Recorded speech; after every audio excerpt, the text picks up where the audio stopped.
Que les bénédictions soient.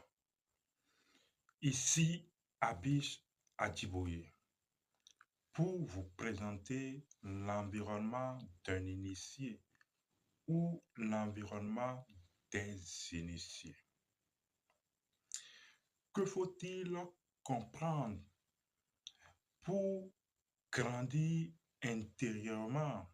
Parce que chaque fois, et vous le savez, vous qui êtes habitués à notre chaîne, vous le savez, chaque fois que nous venons avec une communication, c'est pour nous, c'est pour vous faire grandir de l'intérieur. C'est pour qu'alors nous grandissons ensemble. Parce que de tout temps, nos ancêtres ont toujours considéré que plus la terre serait remplie d'initiés, alors la terre constituerait un arbre de paix où chacun vivra ou vivrait heureux de joie.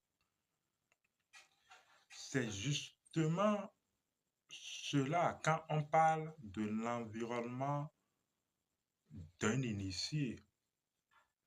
Il faut le savoir maintenant.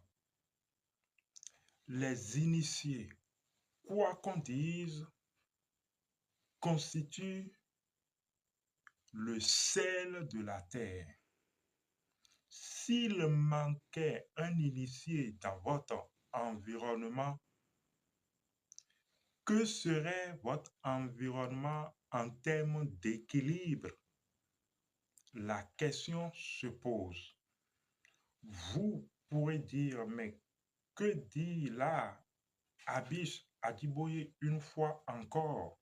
Et qu'est-ce qu'un initié? Je pense que cette question, vous trouverez solution à cette question en suivant nos communications.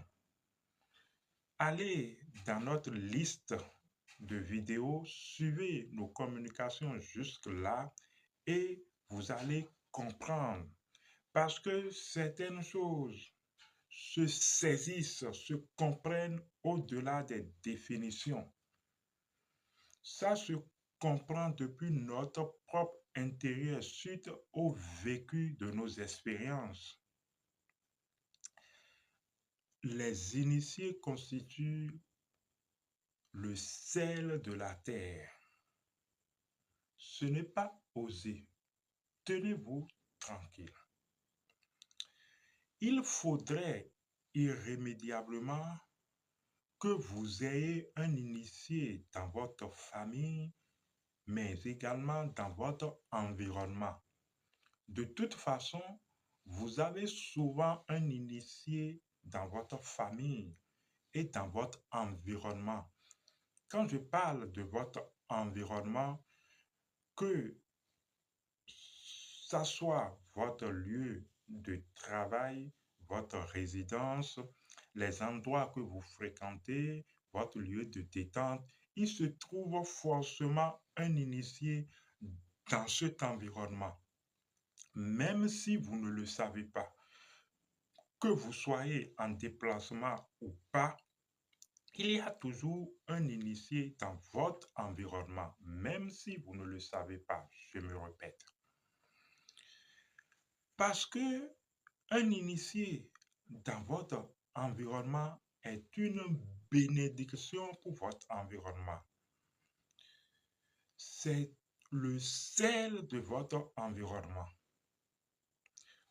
Comment n'est-ce pas?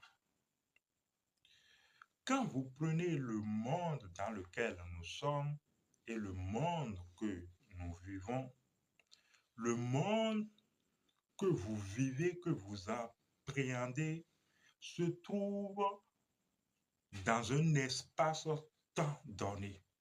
Quand nous parlons ainsi, ça veut dire que la conception du monde et ce que nous savons du monde, ce que nous vivons du monde est lié à l'espace-temps. Ça veut dire que par la maîtrise de l'espace et du temps, nous pouvons alors modifier le monde que nous percevons, la réalité du monde que nous percevons. Vous commencez par comprendre, n'est-ce pas? Sinon, allons-y. Ce monde que nous vivons, rempli des choses, des besoins, de l'actualité, de l'histoire, tout ce que nous vivons, en fait, ça, ce monde se retrouve dans un espace-temps. Vous savez ce qu'on appelle un espace-temps. Nous prenons l'infinitude de la vie et l'éternité de la vie. Les deux regroupés constituent ce qu'on appelle un espace-temps. Ça veut dire que ce monde que nous percevons n'est qu'une donnée temporelle, infinie. Il y a tant de maisons que de monde. C'est d'ailleurs ce pourquoi les sages et les initiés ont toujours parlé de demeure. On peut même simplifier ce monde à votre demeure, mais dont les astres sont tenus par le temps et l'espace. Si ce monde appartient à un espace-temps, nous sommes en train de comprendre et de dire par là que notre environnement que j'ai décrit tout à l'heure, que ce soit votre lieu de travail, votre maison, votre lieu de détente, vos amis que vous côtoyez, les voyages que vous faites, tout cet environnement appartient à l'espace-temps. Les initiés qui appartiennent alors à votre environnement, en quoi sont-ils vraiment le sel de votre environnement, le sel de la terre, la lumière de la terre, la lumière de votre environnement? Devant l'infinité de l'espace et l'éternité du temps, on pourrait se perdre. Mais il arrive ceux-là, ces initiés, ces êtres qui parviennent à venir à l'existence par eux-mêmes. Quand je dis qui parviennent à venir à l'existence par eux-mêmes, dans l'espace, cet espace-temps, ils arrivent à faire une synthèse, à créer un équilibre de cet espace-temps qui constitue alors un point d'équilibre de leur propre monde. Il s'agit alors de cet éveil par eux-mêmes qui constitue alors l'équilibre sur lequel ils tiennent. Cet équilibre constitue alors une diffusion de lumière, un repère alors dans cet espace-temps. Vous voyez, donc cet équilibre, cette conjonction, cette synthèse de l'espace-temps constitue un repère, un réveil, un éveil d'un initié. Et alors, à partir de ce point d'équilibre de l'espace-temps, cet initié alors a la capacité de modifier l'espace et de modifier le temps. En fait, cet équilibre même naît de l'instant de l'initié, de l'espace et de l'instant de l'initié, de la grandeur et de l'instant de l'initié. On les appelle alors, ce sont des êtres qui sont parvenus à une présence, à une assise dans l'instant, qui constitue alors ce point d'équilibre. À partir de cet instant, alors, ils modifient.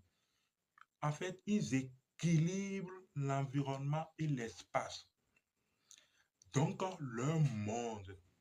Parce que si vous parvenez à créer cet éveil, dans l'espace-temps, vous vous retrouvez exactement dans un monde, dans votre monde, dans une perception de l'espace-temps, dans une perception précise de l'espace-temps. C'est waouh si vous comprenez ce que nous disons. Vous vous retrouvez alors dans cette perception.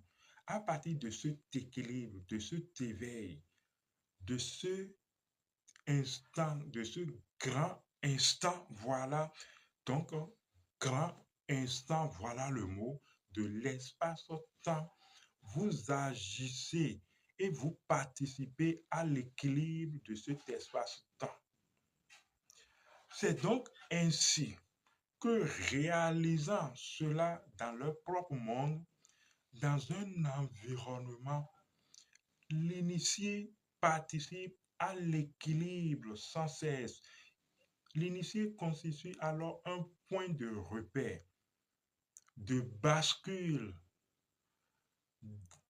de manipulation, de d'échange entre le visible et l'invisible.